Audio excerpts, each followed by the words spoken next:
Il y a encore de l'espérance pour tous ceux qui vivent, si on peut dire en quelques phrases, ce message. Mais on le développe avec vous, Papa Sakoul Bangala, que nous accueillons. Bonjour et bienvenue. Bonjour, bonjour Maman Valentine. Vous allez bien? Oui, le Seigneur fait grâce, ça va. Par rapport à hier? Beaucoup mieux. Voilà. La grippe? Doucement. Elle partira. Et grâce au Seigneur, vous êtes avec nous ce matin. Nous disons gloire au Seigneur. Amen. Et donc, nous parlons de ce récit de Joseph, ou surtout de ce message de dimanche, en cette troisième portion que l'on a tiré du message de Pasteur Paty. L'histoire de Joseph. Joseph parti de quelque part et arrivé quand même quelque part. Il est parti d'une situation un peu compliquée, une relation compliquée avec ses frères pour aller se retrouver quelque part, et cela grâce au Seigneur, parce qu'il est arrivé quand même à triompher. Aujourd'hui, on nous ressort la vie de quelqu'un qui peut tout perdre, mais tant qu'il vit encore, tant qu'il a encore de souffle en lui, tant qu'il n'a pas tout perdu, il peut encore espérer que le Seigneur peut faire. Gloire au Seigneur pour ce pain. Je crois que nous devons, par la grâce de Dieu, apprécier la vie. Vous savez, il n'y a pas meilleur cadeau que la vie que le Seigneur nous donne. Dans ce récit de Joseph, on est sur le point où le pasteur parle du triomphe sur le complot de ses frères. C'était pas un complot genre bon, on va les détourner le chemin, on va l'aider à se perdre, mais c'était un complot pour les tuer. Et un complot que Joseph ignore. Et il y a beaucoup de choses comme ça dans nos vies que nous ignorons, mais que l'autre sait très bien ce qu'il est en train de faire. Alors, dans leur démarche, heureusement la grâce pour Joseph. Heureusement la grâce. Ça n'a peut-être pas d'éclat pour celui qui ne lit pas attentivement, mais quand on essaye d'aller vérifier un peu cette histoire, on se rend compte qu'il a échappé de la mort. Il a vraiment échappé parce que c'était déjà arrêté. Et c'est par grâce que Joseph échappe. Parce que tout était là, la haine était déjà au comble, et ils avaient les moyens de le faire parce qu'ils étaient d'abord nombreux. Et Joseph, c'est un petit, c'est un jeune, il a autour de 17 ans. Ouais, avec plein d'avenir. Donc, vous voyez, c'est une vie qui allait s'éteindre comme ça. Et Dieu, qui était celui qui conduisait la vie de Joseph, l'a fait échapper de ce complot. Et là, c'est vraiment un triomphe. Moi, je crois qu'aujourd'hui, quelqu'un peut célébrer la victoire parce qu'on est debout. On ne sait pas qu'est-ce qui avait été prévu. Peut-être qu'il y a des gens qui se sont dit, aujourd'hui, toute personne que nous croiserons sur notre chemin, nous allons les tuer pour nous permettre de faire notre coup. Vous voyez? Mais effectivement, ils ont arrêté cela, mais tu as échappé. Toi-même, tu ne sais pas. Tu n'as même pas l'information. Parce que Joseph ne savait pas qu'il y avait un complot pour les tuer. Lui, il était en train de venir. Ce sont eux, dans leur coin, qui se disaient entre eux, tuons-le. C'est à la dernière minute que ça va changer. Vous voyez? Donc, Dieu, parfois, nous fait vivre sans que nous ne puissions savoir dans quoi est-ce qu'il nous a fait sortir. Et bénissons le Seigneur pour la vie. Et c'est vraiment un triomphe. Parce que nous ne maîtrisons pas tous les contours, toutes ces choses qui sont en train d'être complotées contre nous. Il y a beaucoup de choses qu'on ne voit pas que le Seigneur est en train de faire. Bien sûr. Il le fait, et nous constatons seulement que nous en sommes bénéficiaires. Quelque part, le pasteur Paty dit, Dieu mis dans le cœur de ses frères de ne plus toucher, la pensée de ne plus toucher à sa vie. Donc, même, je peux dire, est-ce que même dans le cœur de l'ennemi, le Seigneur est là, en train de gérer même les sentiments, en train de gérer la situation. Lui qui avait envie de toucher à la vie, qui avait envie qui avait déjà un projet, comme vous avez dit, mais Dieu mit la pensée dans le cœur de l'ennemi. Vous savez, moi j'aime Dieu, et je pense que je resterai toute ma vie avec lui. Amen. Dieu a tellement la puissance qu'il sait arrêter même les démarches de l'ennemi. Vous voyez? Donc, il n'y a pas à se plaindre. Nous avons l'Éternel, les dieux des armées, le Tout-Puissant. Regardez un peu ce qui se passe. Ce sont des, gens, des hommes haineux et qui sont là, déterminés dans leur démarche, mais qui vont s'arrêter un moment parce que Dieu s'impose. Ouais. Comment ne pas rester vraiment avec un Dieu d'une telle grandeur? Il arrête ses frères, il le met dans la pensée de Ruben, le moyen de ne plus arriver à faire l'acte dont ils s'y sont convenus. Et c'est tout de suite tout le monde qui adhère à la pensée. Donc Dieu est tout puissant. Dieu peut utiliser qui il le veut. Même des esprits méchants, quand Dieu décide, ils arrêtent leur mission. Ils n'évoluent pas parce qu'il y a un seul qui décide. Et c'est lui qui a le dernier mot autour de nous. Alors c'est un message d'espérance, si je peux comprendre aujourd'hui. On dit même si, par exemple, les bandits venaient et qu'ils prenaient tout à la maison, mais tant que vous avez la vie, tant qu'ils n'ont pas touché à votre vie, donc il y a de l'espoir. Le Seigneur a un projet pour votre avenir. Et le triomphe sur le complot de la mort n'a pas peut-être d'éclat. On ne voit peut-être pas ce que ça fait, ce que ça donne, mais tant que vous avez la vie, donc je peux dire que c'est un message d'espoir pour ceux qui ont perdu, pour ceux qui ont essayé, qui n'ont pas pu, ceux qui ont peut-être été chassés du travail parce qu'il y a eu un complot, mais ils doivent quand même espérer. Ce message est un message d'espoir pour tous ceux qui vivent. En tout cas, quel que soit ton état, si tu vis, tu écoutes ce message, espère encore. Tout peut arriver, maman Valentine. Vous savez, le pasteur Paty dit, un Joseph plein de rêves, rempli de promesses, mais dans le cercueil, mort, ne vaut plus rien. Ouais. Mais un Joseph esclave, parce qu'à la fin, après avoir échappé à la mort, on va le vendre comme une marchandise. Il part comme un esclave. Donc, mieux vaut un Joseph esclave qu'un Joseph rempli de rêves mort. Ouais. Maintenant, je parle à ces Joseph qui est peut-être dans une situation inconfortable. Tu avais une belle vie, tu avais un bel avenir, et puis tu te retrouves en train d'être vendu dans des conditions médiocres. Alors moi, je m'adresse à ce Joseph-là pour lui dire que ne regarde pas à cette condition, mais regarde la grâce que le Seigneur te fait d'être en vie. Parce que même ça sert à quoi d'être rempli de promesses, des rêves, mais dans un cercueil? Moi, je choisirais être esclave en vie. Parce que ça peut changer cette situation. Que d'être un Joseph plein d'avenir, mais mort. Plein de rêves, mais mort. Vous avez des personnes qui se découragent au point de vouloir se donner la mort. Non, vous n'avez pas raison. Qui vous dit que cette situation ne changera pas? Ou même si les médecins ont dit que voilà, c'est cancer, bon, ça va t'emporter. Oui, attendons voir. Attendons voir.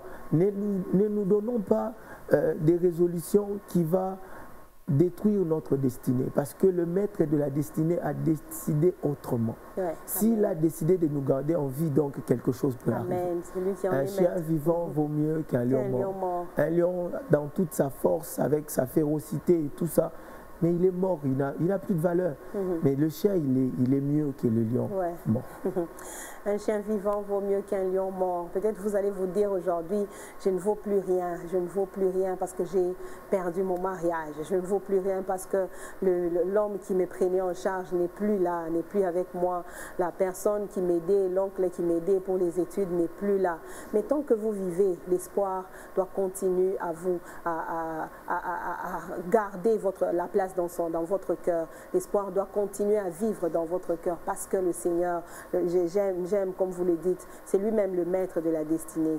Donc, il faut arriver à comprendre. Mais la peine aussi, je me demande, pour quelqu'un qui a vécu tellement de peines, tellement de situations compliquées, ce Joseph d'aujourd'hui, comment sortir de là? Celui de la Bible a eu cette vie sauve grâce à la main du Seigneur comme ça. On le sort de là et puis la vie change. Mais celui qui continue à vivre dans une situation presque sans issue, il ne sait pas, il s'en sort comment, il fait comment pour payer les études, il fait comment pour, parce que l'âge est avancé, il fait comment pour s'en sortir, il n'y a pas d'argent.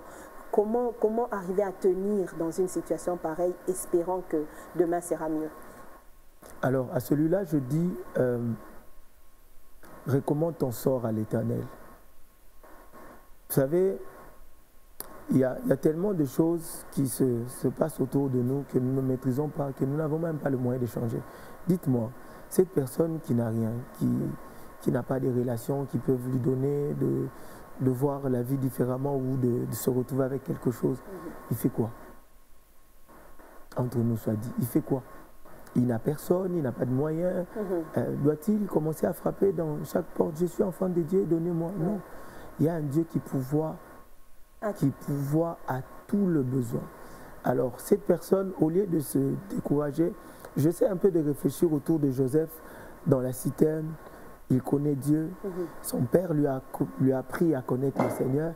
Son père lui a appris la crainte de Dieu. Son père lui a donné en fait le moyen d'être en communion avec le Seigneur, parce que dans la suite, on va le voir qu'il craignait Dieu. Vous voyez? Alors, cette personne qui craint Dieu, qui connaît Dieu, mais qui se retrouve en train d'être vendue, et il a des rêves autour, du genre ses parents, la lune, les étoiles et tout ça. C'est tellement glorieux. Et ce qu'il traverse, c'est autre chose, c'est tout à fait le contraire. Joseph doit faire quoi? Il n'a rien à faire. Il se contente de Dieu. Il se contente des opportunités que le Seigneur offre. Le Seigneur lui donne l'opportunité d'être en vie. Et il se plaît d'avoir cette vie-là. Il se contente de ce souffle qu'il a. Alors moi, j'encourage quelqu'un à recommander son sort à l'Éternel. Parce que nos vies dépendent de Dieu. Je me retrouve dans une situation inconfortable. Je suis malade, je ne sais pas aller à l'hôpital parce que je n'ai pas assez de moyens. Mais je prie. Je peux appeler les frères.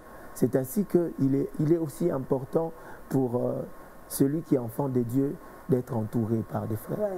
C'est vrai que l'environnement familial ne peut peut-être pas t'aider suffisamment parce que Joseph est autour de ses frères biologiques, mais qui sont remplis de haine contre lui.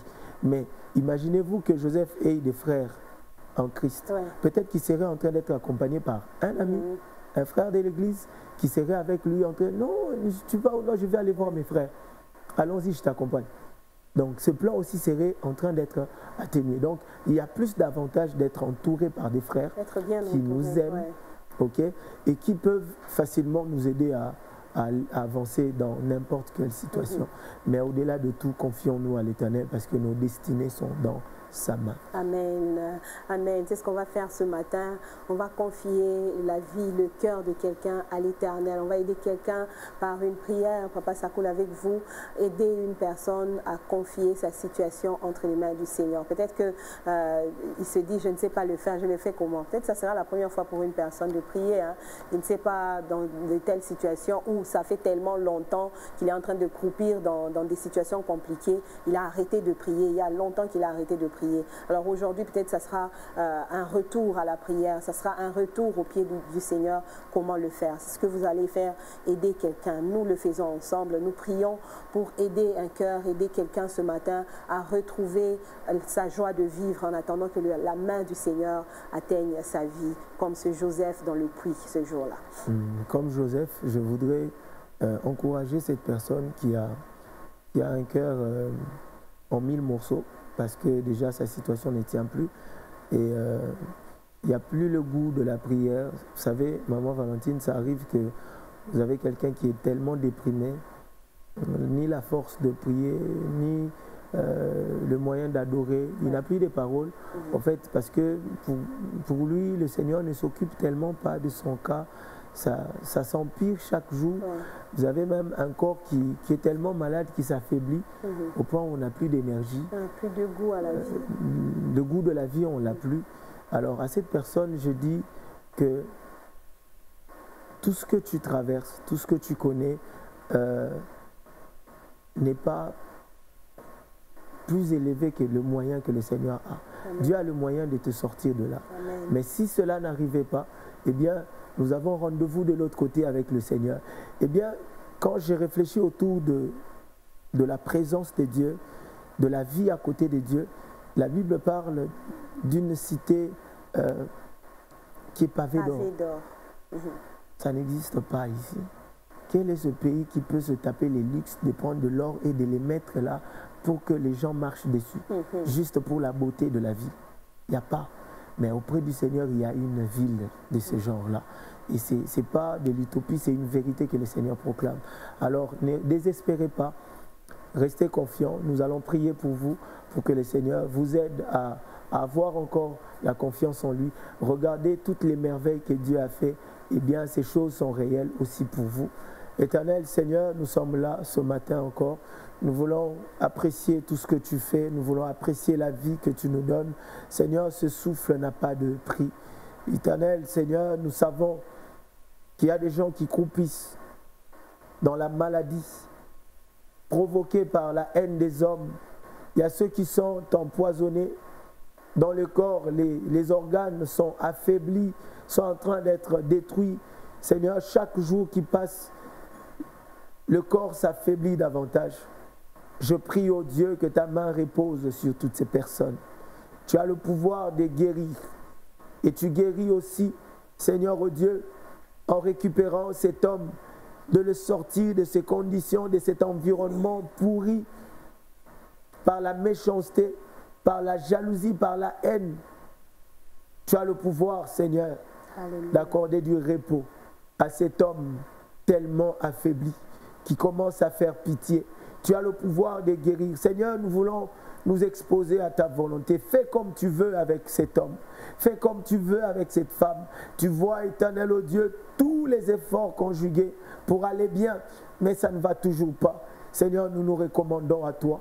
Il est écrit, recommande ton sort à l'Éternel, mets en lui ta confiance et il agira. Seigneur, nous nous recommandons à toi.